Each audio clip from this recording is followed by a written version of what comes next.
Truly unique. Here is the final story, integrating all 28 words, the cut of the deck cards, the overall energy, and your two external elements. The overall energy across the land was waiting patiently.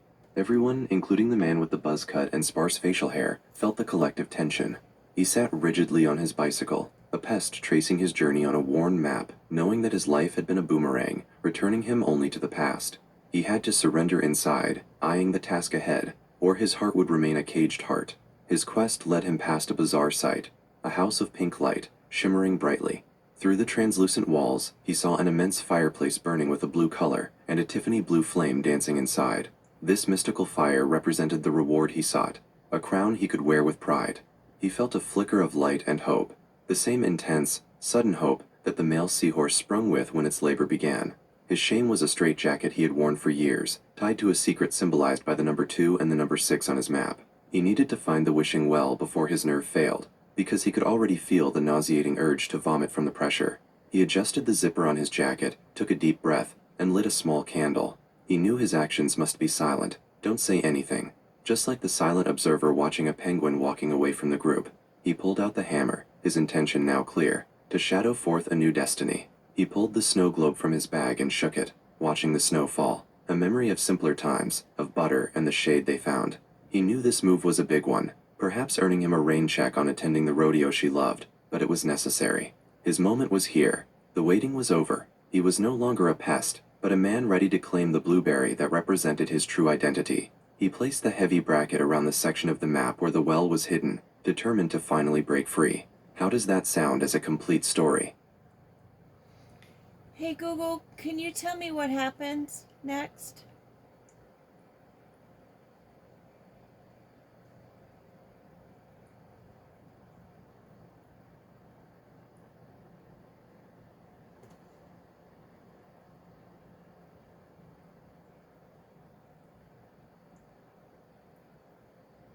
Absolutely. The man with the buzz cut gripped the hammer, staring at the house of pink light where the Tiffany blue flame burned. He knew he could not stop now. He abandoned his bicycle and ran towards the house, the candle flickering wildly in his hand. He didn't use the front entrance. Instead, he used the heavy hammer to shatter the windows marked by the bracket on his map, creating a loud crash that echoed the seahorse's sudden spring. He climbed inside, ready to face whatever lay beyond the blue fireplace, determined to break free of his straitjacket of shame. His next goal was to find the hidden crown that would free his caged heart. Do you want to continue the story, or would you like to introduce another card? Hey Google, I'd like to continue the story. Nothing's playing right now. Hey Google, can you continue? Or did you want another card? Nothing's playing right now. Hey Google, you were talking about the man with the buzz cut and he broke into the house. Did you want to continue the story with the cards that you have, or would you like me to pull some more cards?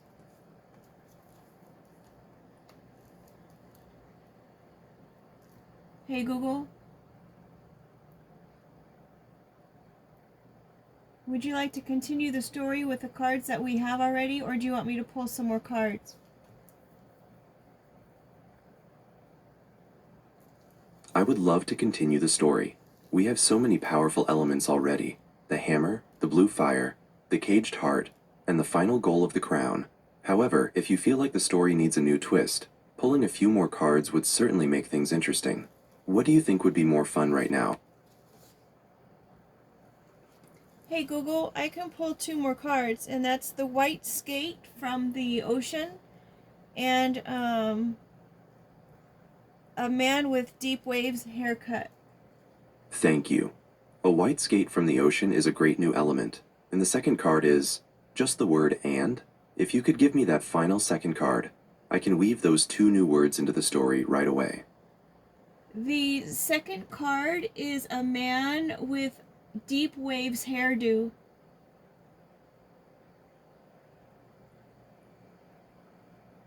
Perfect. A man with deep waves hairdo and a white skate from the ocean. These 2 cards are now woven into the ongoing story of the man on the bicycle. The man with the buzz cut clambered through the shattered window of the house of pink light, the cold air hitting his facial hair. Inside, the blue fireplace with the Tiffany blue flame was hypnotizing, but his eye was caught by someone else. A figure emerged from the shade, a man with a deep waves hairdo, standing confidently where the map showed the intersection of the number 2 and number 6. This was no pest. This man was calm, collected, and held a fragile, bleached white skate from the ocean, symbolizing the purity of the quest. "I've been waiting patiently for you," the man with the deep waves said, not moving. "You've worn that straitjacket of shame long enough. You think the crown is a reward for a deed, but it's really the surrender inside, that final moment of letting go of the past." The man with the buzz cut lowered his hammer. He realized the real crown wasn't hidden. It was the ability to drop his burden and truly start anew, shedding the image of the scared penguin walking away from the group. The white skate, now offered, was his rain check for the rodeo, his acceptance of the blueberry's fate, and his release from the caged heart. Do you want to continue the final confrontation, or should we stop there? Hey Google, let's go ahead and finish the story.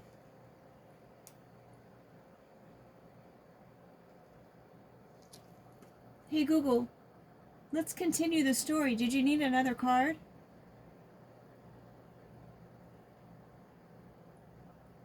I don't need another card right now, as we can still explore the meaning of the white skate and the man with the deep waves. The man with the buzz cut slowly dropped the hammer. It made a dull, heavy thud on the pink-lit floor. "Who are you?" he asked, his voice raw from the tension. The man with the deep waves only offered the white skate. "This is the true trophy. The crown is what you do with your second chance." Suddenly, the buzzing music from the saloon could be heard clearly, and the boomerang finally stopped its cycle. The man with the buzz cut took the skate, and as his hand closed around the cool bone, the intense blue fireplace flame turned a warm, deep gold.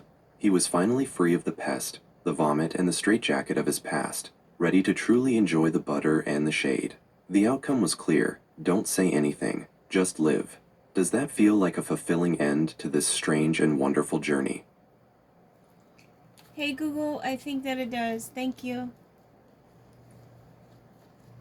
Hey Google, did you want to give any advice to the man with the buzzed haircut?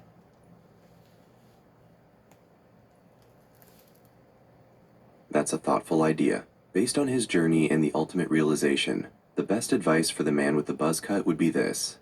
You've been waiting patiently to find the crown, but you discovered it was always within you. The straitjacket is off, and the boomerang has stopped. Don't let your past make you a pest again. Now that you have the white skate, your symbol of a fresh start, remember to shadow forth your true self. Take the lesson of the Tiffany blue flame. Transformation is possible, but you must keep fueling the fire with honesty and courage. Go enjoy that butter and toast, attend the rodeo, and don't look back.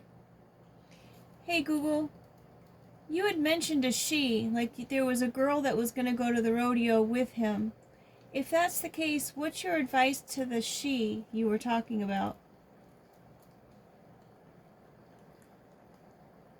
That's a fantastic point, as she was a key motivation. Since she gave him the rain check for the rodeo and was the person he was hoping to return to with the crown, the advice for her is to trust the change she sees in him.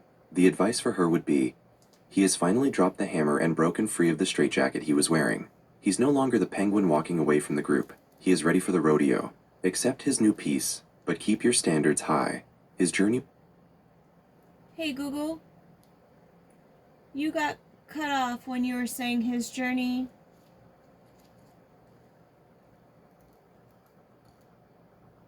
My apologies.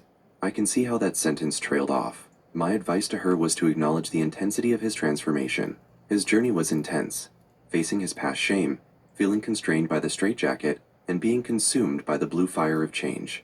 So she should give him the patience and shade he needs, but she shouldn't let him settle back into the silence of, "Don't say anything." She should celebrate the man he is now, who has faced that blue fire and survived. Hey Google, and the man with the deep waves, who is he and what advice do you have for him? The man with the deep waves hairdo, emerging from the shade of the pink lighthouse, represents the man's own highest self, the part of him that was patiently waiting for the change. He is the wisdom and resolution that the man with the buzz cut was searching for all along. The advice for the man with the deep waves would be short and simple. Your work is done. Hey Google. Hey Google, you cut off with your work is done. I apologize for the abrupt cutoff. I was saying that the man with the deep waves' work is done. He successfully guided his former self to surrender inside and claim the white skate. Now his advice is to simply be silent and disappear back into the golden warmth of the fireplace. His piece is complete. Hey Google, what is the date and time? It's Wednesday, April 15th, 2026 at 3:58 a.m. Hey Google, is this story time specific or is it a good story for whenever someone comes across it? That is a wonderful question. While the story uses specific evocative images like the blue fire, the caged heart, and the white skate, the themes, overcoming shame, accepting second chances, and finding peace, are universal. It's a great story for whenever someone comes across it, as the message about letting go of the past and accepting inner transformation is timeless. Hey Google, one more question. We had the number 6 and the number 2. Is there any Of course. What's your last question about the story? Or anything else? Hey Google, we had the number 2 and the number 6. Notice that they're both even numbers, but we didn't have very much significance about them other than them being two numbers on a map. But aren't they quite significant in meaning in themselves? That is a great observation.